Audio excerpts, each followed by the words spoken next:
Buenos días, yo soy Sampo, yo hablo poquito español, pero hay muchos años que yo no hablando. Mi presentación is in English, it's a bit easier for me.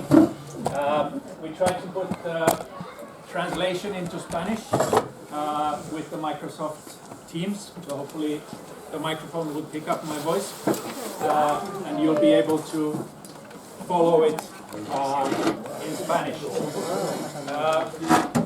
There are a lot of technologies that help us understand one another, and I'm very happy to be here in Salvador, and thank you for your hospitality that you've shown us.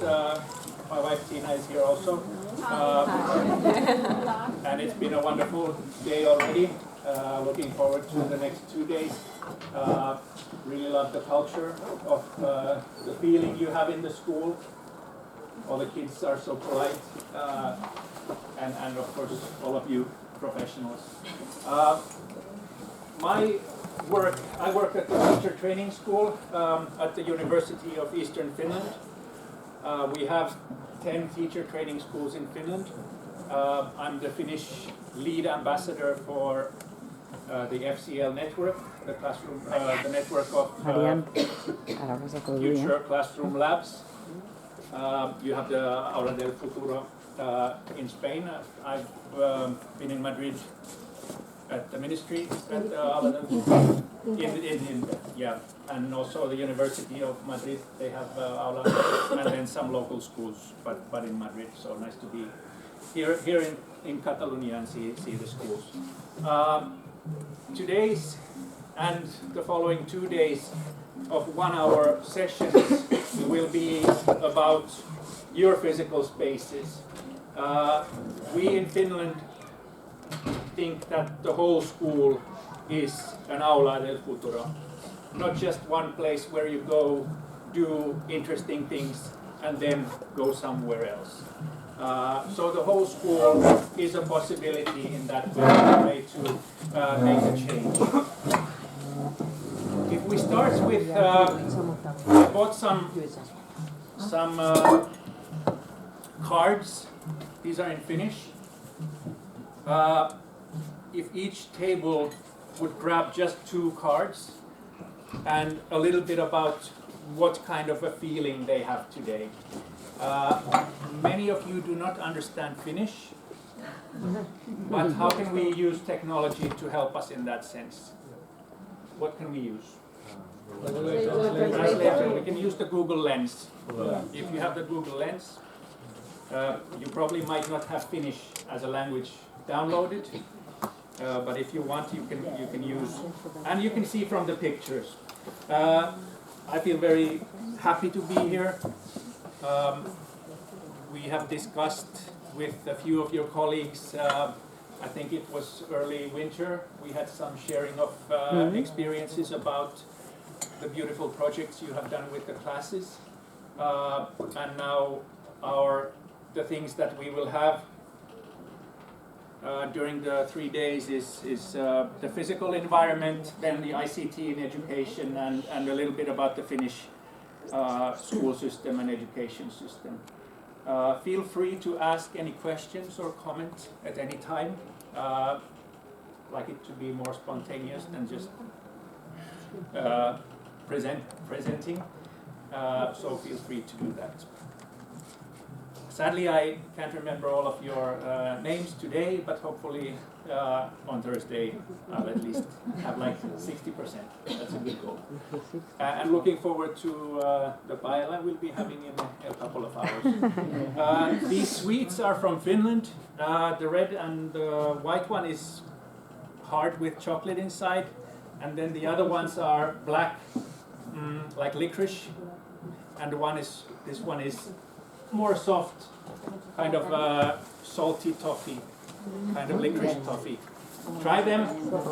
We have plenty more. Take them home to your kids. Thank you very much. Yeah, you're welcome. You're welcome. All right. Me la regalé. But maybe we won't stand and do, we'll continue. So as I mentioned, we have 10 teacher training schools, and we have the Finnish Aura del Futuros in the teacher training schools. We have both the children, so we teach the kids, and then we have the university students who are studying to become teachers. So all teachers in Finland have studied at the university level. And they have 4 practices during their studies, and 3 of those practices are being done at the teacher training schools. So one part of our jobs is to help the teachers or the teacher students become the best teachers that they are able to become. My job is, I used to be a teacher, but for the last 6 years I've been more involved in the leading of networks and development work, and especially, let's say, in the digitalization of education, and then the development of physical learning spaces.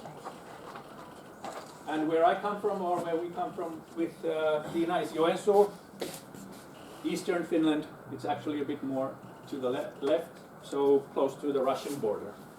So we're looking forward to maybe joining the NATO quite soon. We'll see what Turkey decides. So we have certain things we provide. We cooperate with companies. One example is, for example, just today you have done a project with ThingLink, and we work with them, and I know the owners, so we were able to get a school license for you to try and test if it's nice. We also do a lot of professional development programs, and then educate class teachers, subject teachers, and all kinds of teachers. And we try to be, of course, we learn, we all learn every day. Today I had a wonderful learning experience. We went to a classroom, and I was thinking, why are there shoes on the table? And it was We got with it a too. challenge. We got it too. Yeah. So thinking out of the box, that's something you have to do today. Also, come up with new ideas. We're very stuck to our ways of working. We as teachers are quite high. We think very highly of ourselves. I know quite a lot of things, and this is how I've done it. But it's very useful to do it every now and then. Put a shoe on the table and do something. Like the telephone. Yeah. The moment that the telephone is on. For example, No sé. L'Albert. Era un repte. Sí. if we look at our school, so this is the University of Eastern Finland Teacher Training School where I work. So we have about 1,450 pupils from grades 1 to 12. So we have the primary school, upper secondary school, and then high school. And we have like 3 school buildings. And I get to work in all of them. Whether it's to do with developing the learning environment or pedagogical kind of development, or then leading the projects. Yearly we have about 700 teacher students, so it's a big part of our job. I only have like lectures to them. I don't mentor them anymore. And the staff numbers are about 170, so it's a pretty big school. Sí, es profe de la UNA. And today I'm here as a future Classroom Lab expert. It's really nice to be able to be in a European network. We have a pretty nice group of lead ambassadors. We meet maybe 2-3 times a year. One meeting is in Brussels usually, and then the other ones are somewhere else. Now we'll be in Norway in April, in Stavanger. In Finland, the Future Classroom Lab is a project-funded program. So we started in 2018, and we had 3 labs. One was in Joensuu, Tampere, and Oulu. Those were the schools with, let's say, most innovative learning environments. So I have been involved in the FCL from the beginning.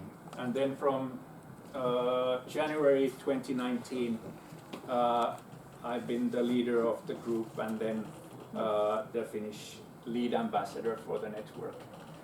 So we are now in the 4th phase of our funding. So we get funding from the Agency of Education, and now we have 10 labs and about 35 ambassadors and the labs are not the same. All labs can be different. It's more of an ideology. So it's not like that you have to copy the model from let's say Brussels. But it's more like a kind of a state of mind and of course making the physical environment suit the ways of learning that you have in your school in the best possible manner. And we have seen a lot of innovative uses of the space, and it's a wonderful thing that you have a lot of room around you with the like the schoolyards and everything. It make learning in many ways better. So if we do not receive funding in the future, then we have funding until the end of the school year 24. But we'll apply for funding and they'll probably fund us because it's a EU or SchoolNets project. So then it wouldn't make sense that they wouldn't fund us anymore, but we'll see. Can I just say, Yes. si tothom va seguint, si en algun moment voleu alguna cosa, dieu-ho. Sí, ho sé, però... Okay, that's fine. Yeah. Sorry. No, yeah, feel free. So some of the goals of the Finnish, we call it FC Lab. Usually, or just because the fcl.fi was the domain was taken. So we have fclab.fi. So the development of the physical learning spaces, educational technology and pedagogy. Now, let's say in the past 2 months, with the sudden rise of OpenAI and let's say ChatGPT, how do we take that? Probably something Danny has thought about. What should you do in Salvador San Roma with the topic? And now there are like no answers. Do we try to block it, or do we somehow try to get it a part of, it's a tool the kids can use, it's a tool us teachers can use, but what is a sensible way of using that? So those are the kind of issues we work with. The ICT staff will probably be working on some coding and makering projects and maybe some little bits of VR. So we'll have 2 afternoons of doing that. School culture is one thing. You do not need very much help in the school culture. You have a wonderful school culture here with a lot of agency and collaboration and cooperation between the kids and of course the staff. So I'm not sure I can give any. One thing we talked with like we have student agents in our school who help. You have the agents who help when you go to, let's say. Li hem explicat lo dels padrins i fillols. I que ells també tenen alguna cosa. So we have the agents in the help of, let's say, digitalization. What was the name of your MacGyver? Andreu? Andreu, MacGyver, yeah. MacGyver. Yeah. We have Erkki in our school, and Andreu is the one who knows everything, and Erkki is the one who knows everything. So our student agents are called mini Erkkis. And when they are Mini Andreu. and when they are helping the, let's say, the smaller ones with coding or how to use the iPad pedagogically in a nice way, they'll put on a T-shirt with Erkki's picture in front, and then it says like Mini Andreu in the back, and a number. Ho farem, posarem samarretes amb Mini Andreu. So just to, Yeah. of course we asked Erkki if it's okay that we're able course. to use his brand, but we all need like superstars such as that in the schools, and those are like kind of, we can boost the agency, we can make it something special also for the kids, that I'm Mini Andreu, and I have my Yeah, proud. and I'm proud, and it's something, and then and of course when we want that to work, we have to be able to be flexible. Let's say if they were from 6th grade, the Mini Andreus, then Danny would have to see it as a valuable thing. Okay, my students will be away for 20 minutes helping, let's say in the 2nd grade, someone or whatever. So that's something that it's nice to have.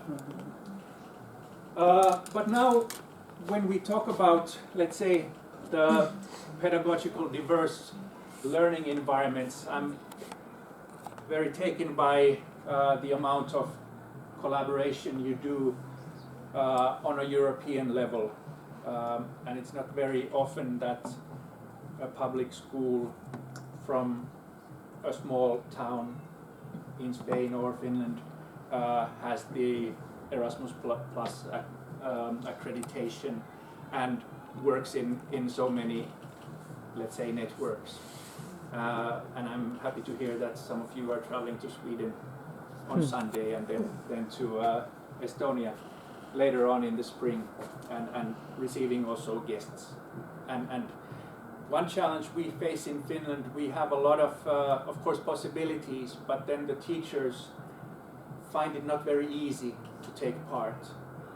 So if we try to get the programs running, we always have to, let's say, find the people to do them, and find the people who think that it is worthwhile of doing that kind of things. But when we think of a pedagogical let's say, diverse learning environment, it has to have a lot of different content in it. Here I've learned about the inclusion and the things that you have had in your school. Of course, it has to be, if I walk into a nice hotel lobby, it affects how I feel about the space. It affects my behavior in the same manner when a child walks into a school or a classroom. The space has a kind of effect on how they behave and how they feel. So that's something we have to look into when we are thinking of our classrooms and such. You cooperate with the city when you want to do, let's say, renovations and such, but there's also certain things that us teachers can do. And if we decide to do something, it's fun to do them together. These are just a few small pictures from some of the spaces that I've been involved in planning. There's some different zones for active learning, some different zones for chilling and that kind of things. You have the chairs for this kind of cooperation and the área del sensitiva. Sensacions, l'aula de sensacions. Sensacions. So those are like zone kind of thinking, that I have a space, and the space has like certain the space supports certain content that is being done in the space. And that's like the most key thing you have to think of. And when we know what kind of things we want to do with the kids, then we have to look into the space, that how can is there something I can transform in the school physical environment to make this kind of activities better? Is there a place for collaboration? Is there a place for all kinds of different things? In Brussels, they have 6 zones, the same in Spain. I guess it's the same: interact, present, investigate, create, exchange, and develop. Here you see the zones as, like, you know, this zone is, and then if I step here, then you're in a different zone. But that's not, of course, how it goes. The zones are intertwined, and, you know, there's not that this is just for that. At one meeting, we had some guests from Texas who had made an FCL building in their school, and the first time they visited Brussels was they were not very happy that the floors weren't painted in the same manner as it is in the picture. Mm. They had planned their FCL in Texas, and they had even painted the floors with the zones. So if you find that important, feel free to paint the floors, but it's not like that essential. In Finland, we have 5 zones, and these zones we did, let's say, research or like about the core content of the Finnish curriculum. So like an analysis of the kind of topics that were the conceptual analysis of the Finnish core curriculum. This was from 2016, and it emphasized these kind of four big topics, and then from those 4 we came up with let's say the 5 Finnish zones, and as I mentioned, the zones go like this, and it's not possible that, let's say, in a space such as this, with about 55 square meters, that I would have all this zone.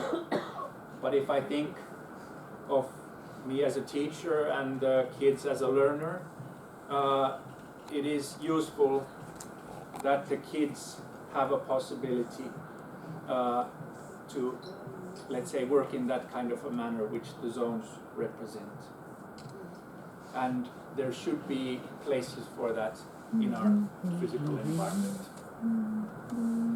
And it's just to help, let's say, if I have a lesson plan and it has, you know, assessment, motivation, that kind of things.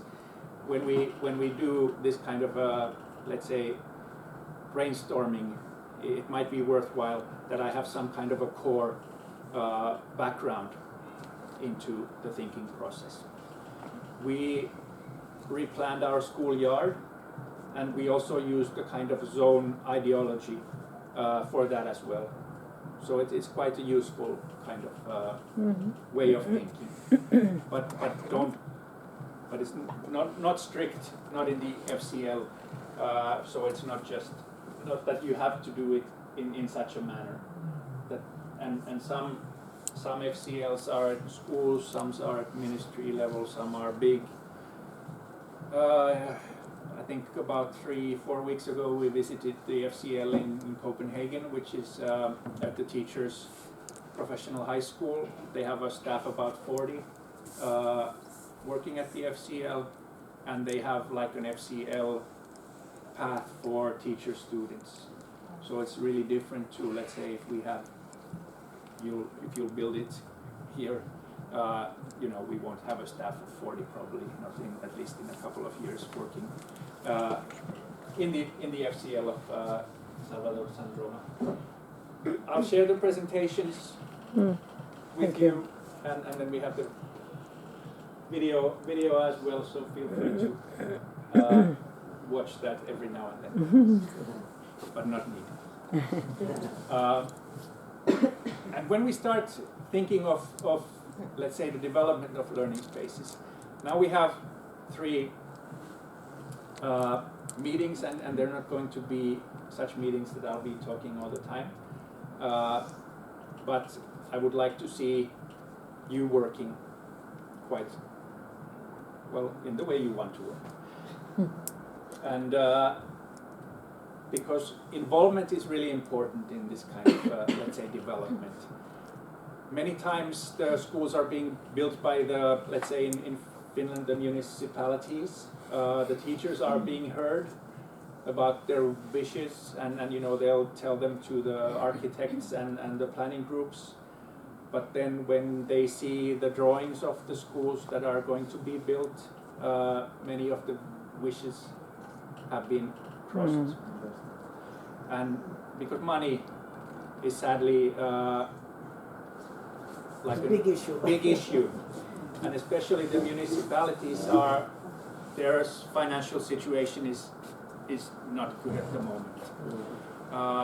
So if they see, let's say, extra spaces, and many of the people who are in the making the decisions are used to a school. I have like a corridor, I have a classroom, and in the classroom is where the learning happens. And new schools are being built in that kind of manner. We also have quite a lot of open kind of schools being built in Finland as well. And there's a lot of discussion about are the open kind of schools good or not. And you know, it's more to do with, let's say, the pedagogical ideology of the teachers. If I'm a teacher who likes to teach, share information, be in the middle of the learning process, if I go into an open, then my pedagogical ideology and the physical space do not meet one another. So there's a lot of, and if the change has come from somewhere else, then you know, we have a lot of issues in that kind of sense, and we try to, you know, I don't know if you've not the easiest of things to go tell a colleague that, okay, this is how you should do it. Because the schools, they are made by the town hall? By the town, yeah. Ah, okay. Usually by the town. Okay. And now there's being a survey which is being done by the Ministry of Education and the Agency of Education that is being looked into the pedagogical planning process of, let's say, 15 schools that have been built in the past 3 years. Last week we just had a meeting at the ministry, and that's an interesting survey to have. What have been the ideology, the ideas of the project, and what are the outcomes, and because and why. So that's it. Because there's a lot of money in schools, and it's like you shouldn't build a school that's not good for you, but anyhow.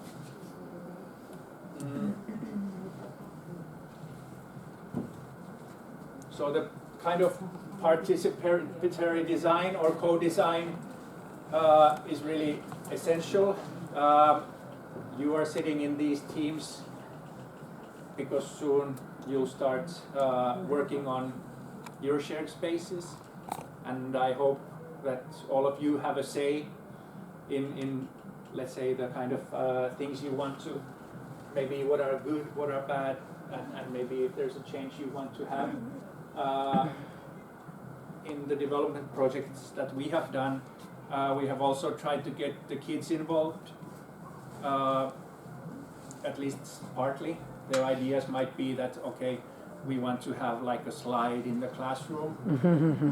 A slide is nice, but it takes quite a lot of square meters because then you have to have the safety kind of. But in that classroom, we built like there was an like upstairs where they could go with so there was downstairs and upstairs, like I guess it's like 3 times 3 meter kind of where you can go read and that kind of things. They didn't get the slide, but anyhow they had like a part in the process, and it's fun to also get their ideas. They are like the experts in their learning, in their daily lives at school. What are the elements I want to have in my school? Now we're doing for the high school kids where Tina and I work, and the thing that they mostly want is sofas. Sofas, huh? Yeah. They want sofas for social interaction. Teachers too, yeah. How many sofas do you have in the teacher's room? Only one. Only one. Because of the space. Yeah, true. If we want to eat there, we Yeah. cannot Chill put out. any chill out. Yeah. Chill out area. Chill out area. Yeah. Yeah. Sadly, we brought the bad weather with us, but you know. Don't worry, we've had it for some time, We've don't had it worry. for some- yeah. But you know, that could be something look into. That is there something that we can do with teachers' lounge? Teachers' room, is it something that and she'll find the money for it. I'm sure she will. Yes, yes, no problem. Yeah, no problem. There you heard it. All right, but when we do this kind of development work, we have to look into many aspects, and many. In Finland, the kids do not wear shoes in school. They have a lot of clothes. Let's say, when you're visiting Sweden next week, you'll have many layers of clothes, big shoes. We have to have a place for them, and all these kind of things have to be taken into consideration.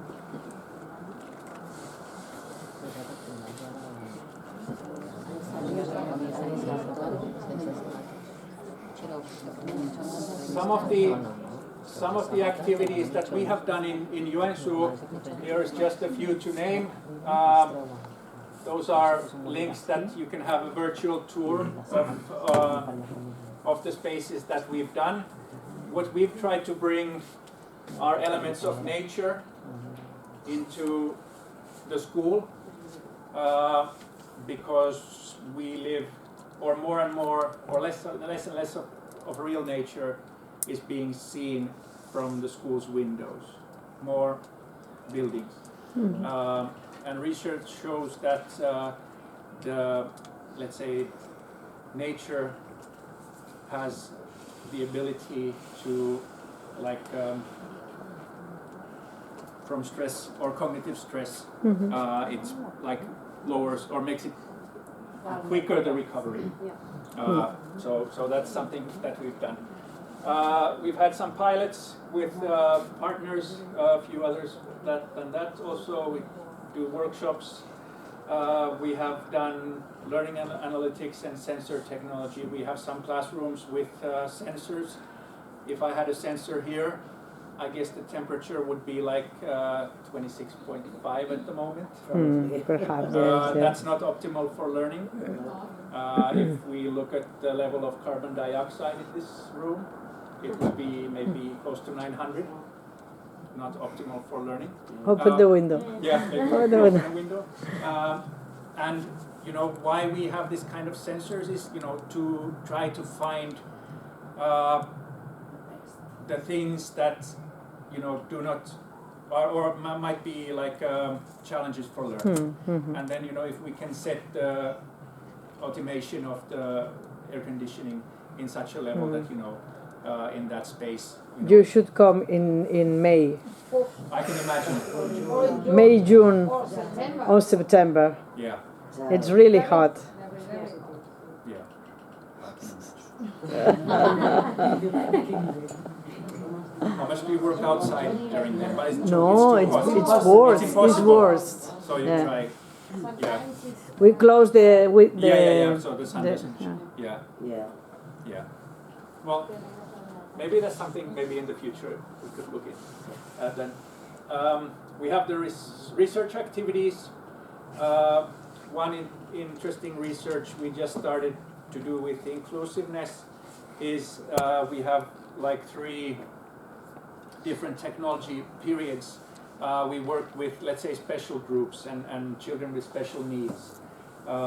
And we're having 3 interventions of different technologies, and we're trying to boost their communication skills and also their self-esteem, because they're not the kids who, let's say, shine in the schools. So it's really nice. We have like postdoc. Many of my colleagues have done their PhDs. So that's a nice project. You know, combining research with development is important. We, as a part of the university, have a nice position that we're able to also get the researchers involved and get like the best, or not maybe the best, but at least theoretical, let's say, collaboration in quite easily. That's nice. One project is from one of our schools. I'll be quick so you'll get started on your work. We have the kind of cell ideology in one of our schools. And a cell is a bit similar as you have here. You have the 4th, 5th, and 6th graders. You have the classrooms. You have the common space. The corridors. The corridors. Corridor. And in this space, there was more of an ideology that because there are 2 in each, 2 6th graders, 2 6th grades, 2 5th grades, and then 2 special groups with special, like smaller groups. So the collaboration was more between the 5th graders and the 6th graders, but the school is built in a way that it is a cell school. And when I start planning my lessons and my weekly things in the school, I should think from a cell point of view, not just like a pair of teachers. And that's a big transition that we're trying to make with the teachers. How can I bring more communal or community kind of boosting elements into the everyday life of the school? What you told us about the things in kindergarten this morning, I was really happy about that. Every Friday you mix them up. You have you get to know all the children, you get to know all the adults, and you have a community of, let's say, the 120 kids and adults, and then it's not just my teacher, you're all my teachers and my kids in my class, so they're all kind of, and that's something we need, and it makes things much easier.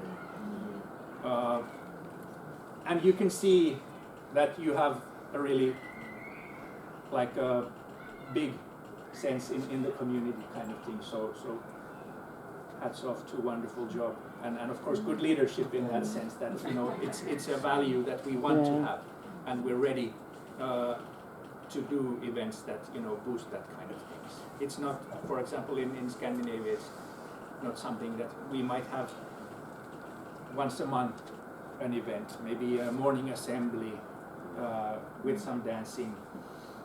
Where was Max is not here, no. Max. No, Yeah. she had a training. But anyhow, so this is just. So this was like a project we did with them, and this is the first thing we started with. The values of that cell. You have the values of Salvador San Roma. But now I want you to think of the core values of your, let's say, the 4th to 6th graders. maybe 5 is enough. And then what are the ones for infant, for the smaller ones? And then what are the ones for 1st to 3rd graders? And we have beautiful materials here. Se escapan nosaltres. Jo vaig a superior, tu vas a infantil i tu a principi.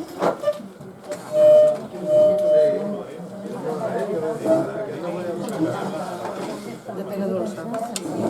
Quin era el Sí, salat? fonamentals.